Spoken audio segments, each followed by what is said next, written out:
This video was recorded with the AverMedia Live Gamer Portable. Skip it up and that up!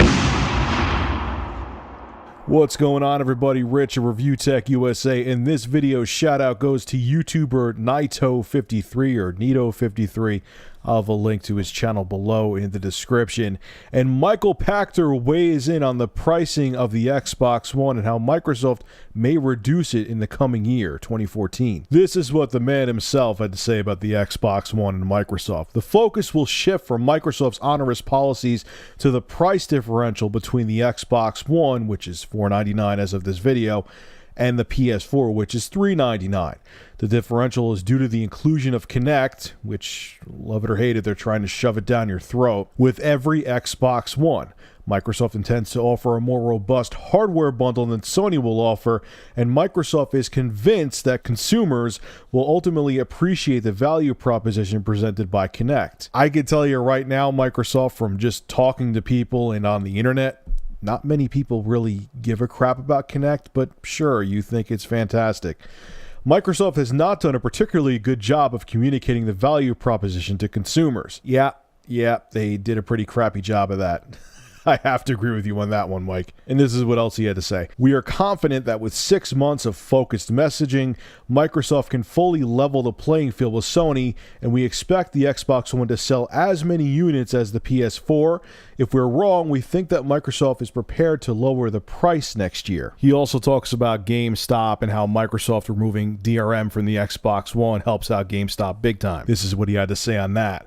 While Microsoft still intends to offer digital downloads of new games on the same day they are released on Blu-ray, he said DVD there, but he was just thinking of discs, the removal of restrictions on transfers makes it far more likely that a large number of consumers who value used games as currency, which I'm one of them, will continue to buy them in physical form. He also says, ultimately, we think that no more than 50% of game sales will be in digital format, suggesting that GameStop's used game business could be healthy for many years. Now, keep in mind, he's talking about straight-up AAA titles. He's not talking about DLC or downloadable indie games or Xbox Live Arcade games. He's talking about the straight-up AAA games. He thinks that only no more than 50% of people will download them as opposed to go to the store and buy them. I just want to make sure that's in there so people know what I'm talking about. So about the pricing. Well, one, yeah, Microsoft did a piss poor job explaining the quote-unquote value of the Xbox One. Everything you showed me about the Kinect did not make me want the Kinect anymore. It made me actually want it less. I think it's a pointless peripheral. Even when it's going to be included with every Xbox One, I don't see developers using it anymore. Games that people are going to want to buy and games that people are going to want to play, they're not going to sit there and go, Xbox, shoot him, or do this, or yell out things, or dance like friggin' idiots. I mean, it's been proven time and time again that people don't want to do that with games, but whatever, maybe the NSA, brown-nosed you and threw you a shit ton of cash because they want to spy on people. I don't know. I mean, that's tinfoil hat stuff, but hey, just had to throw that in there. Just make another damn bundle, Microsoft. Make another damn bundle without the Kinect. Make it not required. It's not that that's what's going to keep me away from the Xbox One, is that you're forcing me to spend more money for a piece of hardware I could give two flying shits about. So if you make another bundle that was without the Kinect and costs $399, I will be more inclined to buy the Xbox One.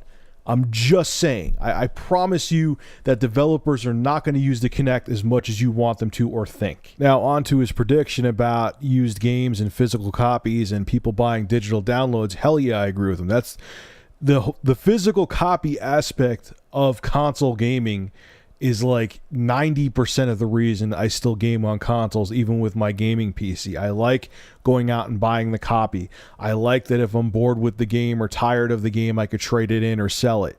I like all those things, and that's what, even 7 years from now, if hard copies or physical copies still exist, I could picture myself still buying them.